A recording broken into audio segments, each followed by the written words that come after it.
ऐसी दूसरी कहानी राधा जी की है। राधा जी आप जानते हैं कृष्ण उनसे बहुत प्रेम करते थे, वो कृष्ण से प्रेम करते थे, उनका विवाह नहीं हो पाया, अलग बात है। लेकिन हमारी परंपरा में प्रेम का जो पराकाष्ठा है ना, प्रेम का चरम, वो तो कृष्ण राधा का है। मतलब राधा कृष्ण का प्रेम एक खास किस्म का प्रेम है, जहाँ विवाह के बंधन के न होने पर भी प्रेम का चरम रूप होता है। राम और सीता का प्रेम गार्हस्थ्यिक प्रेम का चरम रूप है कि पति पत्नी का प्रेम कितना शानदार हो सकता है। वो देखना हो तो राम सीता का प्रेम देखिए, विशेष रूप से तुलसीदास जी के यहाँ देखिए। और वैसे जो प्रेम होता है वो देखना हो तो राधा कृष्ण का प्रेम देखिए। पर इंटरेस्टिंग है, ये सारे जो हमारे धर्म के चरित्र हैं ये समय के साथ चेंज होते गए हैं। राम बदले हैं, कृष्ण बदले हैं, राधा बदली हैं, सब बदले हैं। एक कवि थे सूरदास, भक्ति काल में 16th सेंचुरी, आप मोटा मोटा ध्यान में रखिए। कृष्ण को, आपने वो कहानी सुनी होगी, कृष्ण तो अपने घर में थे, कंस को मारने के लिए वो पैदा हुए थे। कंस को पता लगा तो कंस ने अपने एक सहयोगी अक्रूर, जो कि श्वफल्क के पुत्र थे, उनसे कहा कि जाओ और कृष्ण को लेके आओ, यही मारेंगे। उसको पता नहीं था क्या होगा बाद में। आदमी कॉन्फिडेंस में ऐसी गलतियाँ करता ही है, तो वो सुपर कॉन्फिडेंट था, बुलवाया कृष्ण को। कृष्ण तो इसी काम के लिए आए थे, समझ गए कि बुलावा आ गया है, अब इससे काम निपटाना है, चलते हैं। राधा और गोपियाँ कृष्ण के बिना रह नहीं सकती थी।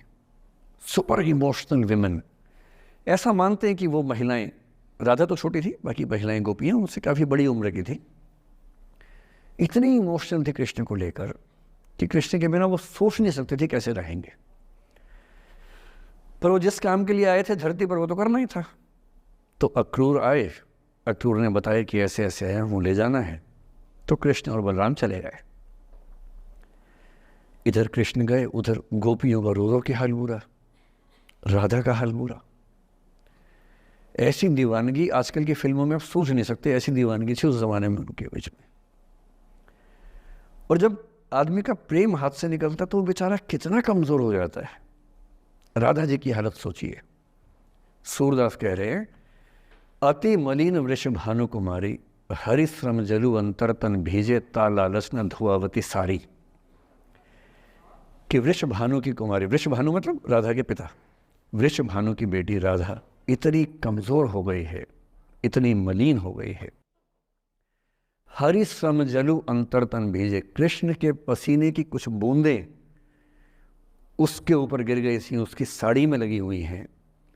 ता लालच न धुआवती साड़ी, इस लालच से साड़ी धुलवा नहीं रही है।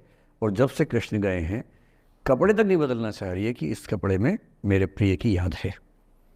खाती नहीं है, इतनी कमज़ोर है, हिल नहीं पाती है।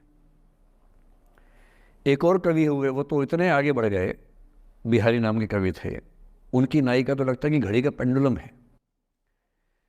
सांस लेती है तो 4-5 कदम 6-7 कदम पीछे चली जाती है, सांस छोड़ती है तो आगे आ जाती है। सांस की हवा से ऐसा हो रहा है। इत आवत चली जात उत चली 6-7 अखात, चढ़ी हिंडोरे सी रही लगी उसासनी साथ। कि इधर आती है उधर जाती है, 6-7 हाथ इधर 6-7 हाथ उधर, सांस लेती है तो यहाँ, छोड़ती है तो वहाँ, जैसे झूला झूल रही हो। पर ये रीतिकाल के कवि हैं, उनका अलग टेस्ट है, हम सूरदास पे बात कर रहे हैं। राधा इतनी परेशान है।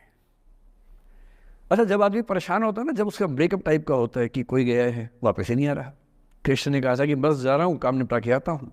उनके मन में था क्या काम निपटाना है, काम निपटा भी दिया। अब कंस के बाद सवाल है कि मथुरा का साम्राज्य कौन संभाले।